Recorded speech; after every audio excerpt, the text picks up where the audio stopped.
Friends, आप सभी का स्वागत है आपके अपने YouTube channel all exam time पे। फ्रेंड्स, आज है 1 मई 2020 और आज के करंट अफेयर के जितने भी इम्पोर्टेंट क्वेश्चन बनेंगे मैं उन सभी के बारे में आपको पूरा डिटेल्स में बताऊंगा। तो वीडियो को पूरा ध्यान से देखिए और मैप के साथ बताऊंगा, ठीक है।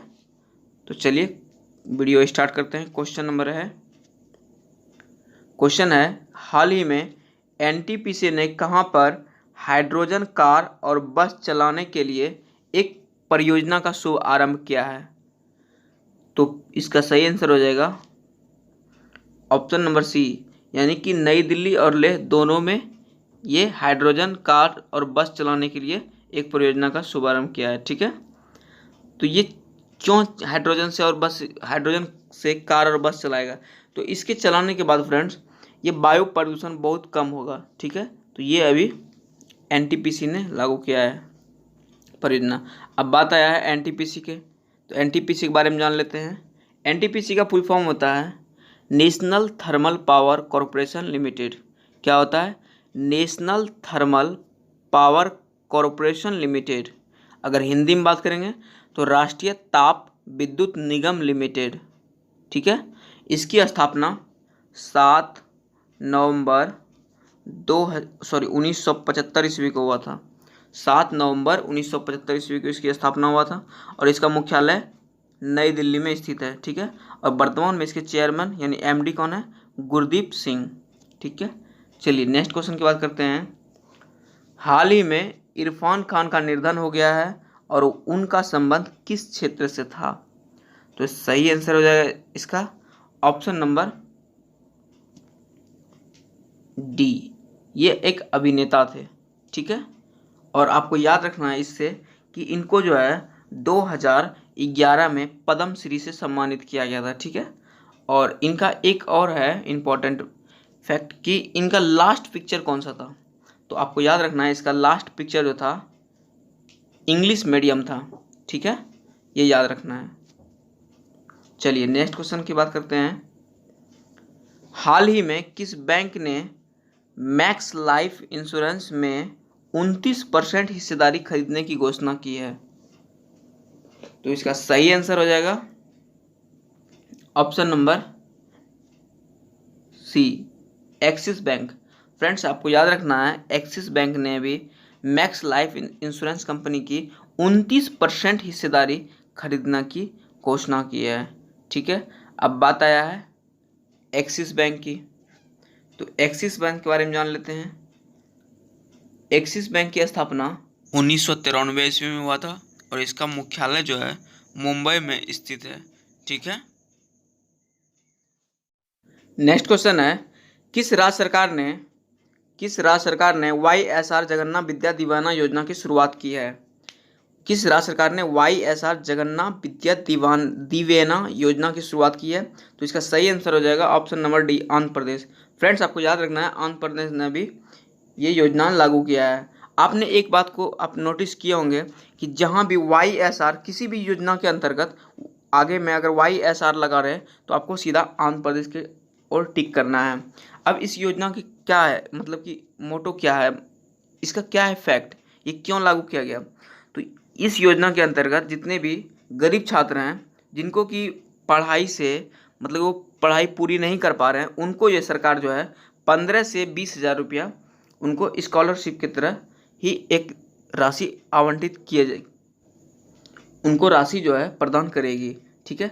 और इनकी इस योजना के एक और है कि इस बार जो है ये सीधे उनके अकाउंट में, स्टूडेंट के अकाउंट में ही जाएगा, ठीक है, ना कि विद्यालय के टीचर के अकाउंट में, ठीक है। तो ये अभी आंध्र प्रदेश के सरकार ने अभी लागू किया है। तो बात आया है आंध्र प्रदेश के, तो आंध्र प्रदेश के बारे में जान लेते हैं। तो ये है मैप में आंध्र प्रदेश, ठीक है। और आंध्र प्रदेश की कैपिटल क्या है? अमरावती है। और यहाँ के मुख्यमंत्री जो हैं YS जगनमोहन रेड्डी हैं, जो कि YSR कांग्रेस पार्टी से बिलोंग करते हैं। अगर वहाँ के गवर्नर की बात करेंगे तो वहाँ के गवर्नर विश्वभूषण हरिश्चंद्र है। और यहाँ की लोकसभा की सीटें हैं 25 है और राज्यसभा की संख्या 11 है और विधानसभा सदस्यों की संख्या 175 है। आपको याद रखना है, ठीक है। और अगर हम यहाँ के मुख्य न्यायाधीश बात करेंगे, यानी कि आंध्र प्रदेश के मुख्य न्यायाधीश जितेंद्र कुमार माहेश्वरी है वर्तमान में, ठीक है। और आपको याद रखना है आंध्र प्रदेश में आंध्र प्रदेश के 5 पड़ोसी राज्य हैं। अगर हम उनकी पांचों की बात करते हैं तो ये जो हैं 5 पड़ोसी राज्य, आपको मैं जूम करके दिखाता हूँ इस मैप के, ठीक है। तो ये है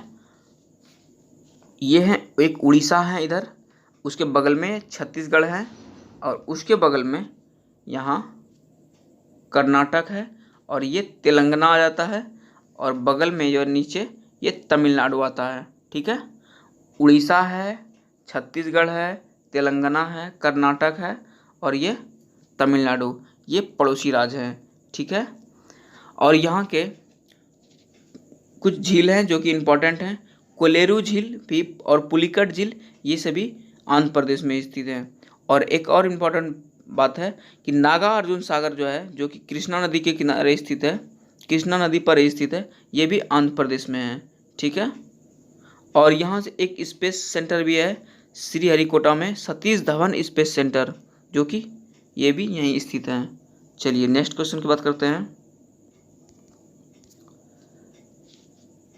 भारत के किस क्षेत्र में स्थित अक्साई चीन को WHO ने चीन का हिस्सा दर्शाया है? यानी कि अभी WHO ने एक मैप जारी किया है जिसमें जो है भारत के किस हिस्से के अक्साई चीन को WHO ने चीन का हिस्सा दर्शाया है। तो इसका सही आंसर हो जाएगा ऑप्शन नंबर ए, लद्दाख।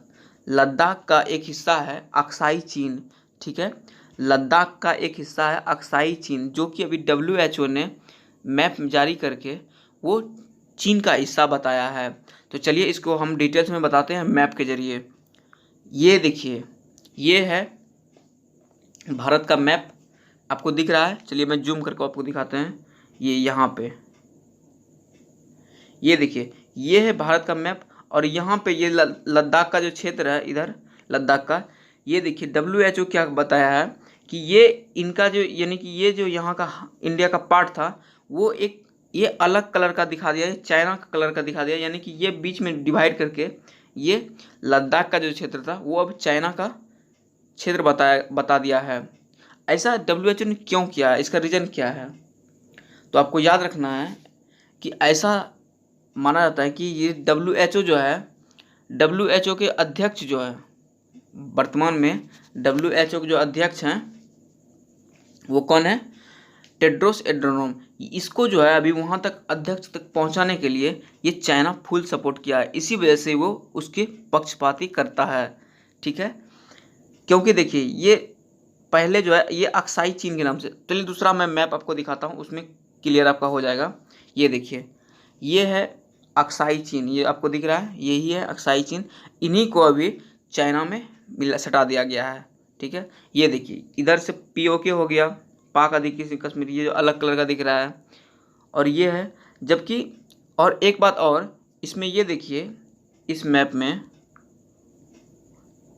ये जो है अपना जम्मू कश्मीर को भी ये अलग कलर से दिखाया है। ये देखिए जम्मू कश्मीर को ये जो है ये अलग कलर से दिखाया है, यानी कि ये भी इसको लगता है कि ये भारत का हिस्सा नहीं है, तो ये गलती कर रहा है। मेरा तो क्या बताएं। चलिए नेक्स्ट क्वेश्चन की बात करते हैं। यहाँ WHO के बारे में आया तो उसके बारे में भी जान लेते हैं। WHO का फुल फॉर्म होता है वर्ल्ड हेल्थ ऑर्गेनाइजेशन, ठीक है, और विश्व स्वास्थ्य संगठन हिंदी में होता है। इसकी स्थापना 7 अप्रैल 1948 ईस्वी को हुआ था। इसका मुख्यालय जो है जेनेवा स्विट्जरलैंड में है, और इसके अध्यक्ष टेड्रोस एड्रेनॉम है, ठीक है। चलिए नेक्स्ट क्वेश्चन की बात करते हैं। किस राज्य सरकार ने कोरोना मृतकों के अंतिम संस्कार का विरोध करने पर 3 वर्ष का जेल प्रावधान किया है? यानी कि इसका सही आंसर हो जाएगा ऑप्शन नंबर डी, तमिलनाडु। यानी तमिलनाडु अभी गवर्नमेंट ने अगर किसी के कोरोना पॉजिटिव मृतकों का अंतिम संस्कार के विरोध करता है वो कोई भी व्यक्ति, तो उनको 3 साल के जेल का प्रावधान दिया गया है, ठीक है। अब बात आया यहाँ तमिलनाडु की, तो ये है मैप में तमिलनाडु, ठीक है। यहाँ के अगर हम इसके तमिलनाडु के मुख्यमंत्री की बात करेंगे तो तमिलनाडु के मुख्यमंत्री ई पलानीस्वामी है, और राज्यपाल की बात करेंगे तो बनवारी लाल पुरोहित है। और अगर हम लोकसभा सीट की संख्या बात करें 39 है, 39 है, और राज्यसभा सीट की संख्या 18 है, और विधानसभा सीटों की संख्या आपको याद रखना है। चलिए नेक्स्ट क्वेश्चन है, हाल ही में किस दिग्गज ऑटोमोबाइल कंपनी ने कम लागत वाले वेंटिलेटर उत्पाद शुरू किया है? तो इसका सही आंसर हो जाएगा option number C, Maruti Suzuki. Friends आपको याद रखना है, मारुति सुजुकी जो है, इन्होंने अभी कोविड-19 के चलते जो है वेंटिलेटर का बहुत ज़्यादा दाम भी पड़ जाता था, इसलिए प्रॉब्लम आ जाती थी। इसलिए अभी मारुति सुजुकी कंपनी ने कम लागत वाले वेंटिलेटर का उत्पाद शुरू किया है। अब मारुति सुजुकी की बात आया है तो इसका हेडक्वार्टर जो है नई दिल्ली में स्थित है, आपको याद रखना है। और एक बात और, ये जो मारुति सुजुकी ये निर्माण कर रही है वेंटिलेटर, ये कहाँ निर्माण करती है? ये जो है यूपी के एक जगह है गौतम बुद्ध नामक स्थान पर, यानी उत्तर प्रदेश के गौतम बुद्ध नामक स्थान पर ये उत्पाद शुरू किया है। ठीक है, नेक्स्ट क्वेश्चन है, पुरुषों की विश्व मुक्केबाजी चैंपियन 2021 की मेजबानी भारत से छीनकर किस देश को सौंपी गई है? फ्रेंड्स मैंने आपको कुछ दिन पहले ही बताया था कि पुरुषों के विश्व मुक्केबाजी चैंपियन 2021 की मेजबानी कौन करेगा, तो अपना देश भारत बताया था। लेकिन अभी हाल ही में आया है न्यूज कि इनसे भारत से ये मेजबानी छीनकर एक दूसरे देश को सौंप दिया गया, तो वो देश कौन सा है? तो इसका सही आंसर हो जाएगा ऑप्शन नंबर बी, सर्बिया। ठीक है, इसका आंसर हो जाएगा सर्बिया। फ्रेंड्स ये ऐसा क्यों किया, यानी कि ये जो है विश्व मुक्केबाजी चैंपियन यानी इंटरनेशनल बॉक्सिंग एसोसिएशन, ये ऐसा क्यों किया, इसका रीज़न क्या है? तो इसका रीज़न ये है कि भारत की जो संस्था है BFI यानी कि बॉक्सिंग फेडरेशन ऑफ इंडिया, इनके जो मतलब कि जो भी होते हैं इनके फीस भी, वो सब इनके कार्यकाल का जो भी प्रोसेस होता है वो सभी पूरा नहीं कर पाया भारत सरकार। ये भारत सरकार नहीं बल्कि ये बॉक्सिंग फेडरेशन ऑफ इंडिया के जो अध्यक्ष हैं वो उन्होंने ये पूरा नहीं कर पाया, जिसकी वजह से इनसे ये अध्यक्षता छीन लिया गया है मेजबानी और सर्बिया को दे दिया गया है। ठीक है, आपको याद रखना है। और अगर हम इनके बारे में जान लेते हैं, AIBA यानी कि इसका फुल फॉर्म होता है इंटरनेशनल बॉक्सिंग एसोसिएशन। ठीक है, अगर आप इस चैनल पर पहली बार आए हैं तो प्लीज़ यार चैनल को सब्सक्राइब कर लीजिए और बगल में जो बेल आइकन दिख रहा है इसे भी प्रेस कर दीजिए ताकि किसी भी वीडियो का नोटिफिकेशन सबसे पहले आप तक